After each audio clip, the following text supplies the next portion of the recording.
4 தொகுதிகளில் இடைத்தேர்தல் நடத்த தடை கோரி அதிமுக தொடர்ந்த வழக்கில் சபாநாயகர், சட்டப்பேரவை செயலாளர் உள்ளிட்டோருக்கு உயர்நீதிமன்றம் நோட்டீஸ் அனுப்பியுள்ளது.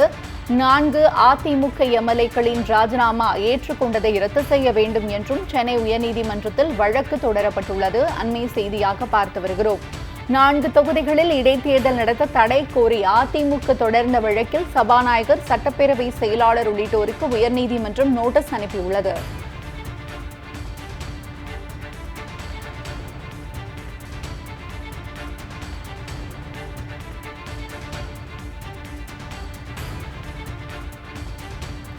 நான்கு தொகுதிகளில் இடைத்தேர்தல் நடத்த தடை கோரி அதிமுக தொடர்ந்த வழக்கில் சபாநாயகர், சட்டப்பேரவை செயலாளர் உள்ளிட்டோருக்கு உயர்நீதிமன்றம் நோட்டீஸ் அனுப்பியுள்ளது. இது தொடர்பான கூடுதல் விவரங்களை ராம்ஜியிடம் கேட்கலாம்.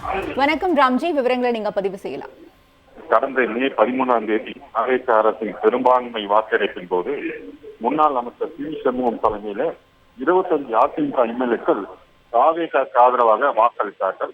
அவர்களுக்கு எதிராக கட்சித்தாவல் சட்டத்தின் கீழ் தகுதி நீக்க நடவடிக்கை எடுக்க கோரி அதிமுக பொதுச் செயலாளர் எடப்பாடி பழனிசாமி சபாநாயகர் மனு அளித்திருந்தார்கள். இந்த சூழ்நிலையில மதுராந்தகம் எம்எல்ஏ மரகதம் குமார், பெருந்துறை எம்எல்ஏ ஜெயக்குமார், தாராபுரம் எம்எல்ஏ சத்யபாமா ஆகியோர் தங்கள் எம்எல்ஏ பதவியை ராஜினாமா செய்வதற்கு தாவைக்காக இணைந்தார்கள். அவர்களின் ராஜினாமா கடிதங்களை அன்றைய தினமே சபாநாயகர் ஏற்றுக்கொண்டார். இது குறித்த அறிவிப்பு அரசியலிலும் வெளியிடப்பட்டது. தகுதி நீக்க நடவடிக்கை நிகழ்வு இருந்த போது 3 அதிமுக எம்எல்ஏக்கள் ராஜினாமா கடிதம் ஏற்ற உத்தரவை ரத்து செய்ய கோரி தேசிய மக்கள் சக்தி கட்சி சார்பில் அதன் தலைவர் எம்.எல். ரவி சென்னை உயர்நீதிமன்றத்தில் வழக்கு தாக்கல் செய்தார்கள்.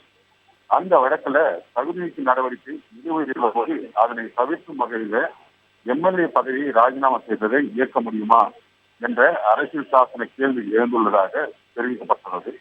தகுதி நீக்க நடவடிக்கை நிலுவையில் உள்ள போது ராஜினாமா கடிதங்களை எப்படி ஏற்க முடியும் என்றும் அந்த மனுவில் கோரிக்கை வைக்கப்பட்டது.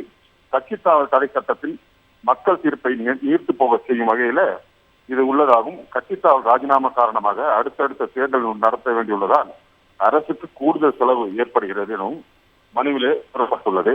எம்எல்ஏக்களின் ராஜினாமா ஏற்க பிறப்பித்த உத்தரவை ரத்து செய்ய வேண்டும் என்றும் அவர்களை தகுதி நீக்க செய்ய கோரிய மனுக்களை விசாரித்து முடிவெடுக்க சபாநாயகருக்கு உத்தரவிட வேண்டும் என்று மனுவிலே கோரிக்கையும் விடுக்கப்பட்டது. இதே போல அதிமுக குறைவான அக்ரி கிருஷ்ணமூர்த்தியும் வழக்கு தாக்கல் செய்துள்ளார். அந்த வழக்கில் இடைத்தேர்தல் அறிவிப்பு தடை விதிக்க வேண்டும் என்று 4 சட்டமன்ற உறுப்பினர் ராஜினாமா கடிதத்தை ரத்து செய்ய வேண்டும் என்றும் அந்த மனுவிலே அதிமுக குறைவான அக்ரி கிருஷ்ணமூர்த்தி அந்த மனுவிலே கோரிக்கை வைத்துள்ளார். இந்த வழக்கு தலைமை நீதிபதி அமர் முன்பு விசாரணை கொண்ட போது அப்போ தலைமை நீதி சார்பாக அதிமுக சார்பாக ஆஜரான மூத்த வழக்கறிஞர் ராஜினாமா ஏற்க முன் விசாரணை நடத்தி இருக்க வேண்டும் என்றும் 2:30 மணிக்கு ராஜினாமா கடிதம் கொடுத்துள்ளதாகவும் அது 3:30 உடனடியாக ஏற்றுக்கொள்ளப்பட்டு அது உடனடியாக அரசியலிலும் வெளியிட்டுள்ளார்கள். எனவே ராஜினாமா பின்னணி குறித்து சபாநாயகர் விசாரணை நடத்தவில்லை என்றும் நம்பிக்கை கோரும் தீர்மானத்திற்கு ஆதரவாக வாக்களித்த 25 பேரில் 21 பேர் மன்னிப்பு கடிதம் கொடுத்ததால் அவர்கள் மீது எந்த நடவடிக்கையும் எடுக்க கோரவில்லை என்றும் 4 பேருக்கு அமைச்சர் பதவி தருகிறேன் என்று குதிரை பேரம் நடத்தியுள்ளதாகவும், எனவே இது தேவையில்லை என சபாநாயகர் கூற முடியாது, இந்த விசாரணை நடத்த தேவையில்லை என சபாநாயகர் கூற முடியாது எனும், ராஜினாமா ஏற்றுக்கொள்ளப்பட்டது தன்னிச்சையானதா நேர்மையானதா என ஆய்வு செய்ய வேண்டும் என்றும் அந்த அதிமுக சார்பில் ஆஜரான வழக்கறிஞர் மூத்த வழக்கறிஞர் வாதிட்டார்கள். சட்டமன்ற செயலர் சார்பாகவும் நீதிமன்றத்தில் ஆஜராகி வாதம் செய்தார்கள். இது குறித்து சபாநாயகர் மற்றும் சட்டமன்ற செயலாளர், ராஜினாமா செய்த சட்டமன்ற உறுப்பினர் ஆகியோர் இந்த வழக்கு தொடர்பாக பதிலளிக்க உத்தரவிட்டு வழக்கு விசாரணையை 29 ஒத்தி வைத்திருக்காங்க. உங்களுடைய கூடுதல் விவரங்களுக்கு நன்றி ராம்ஜி.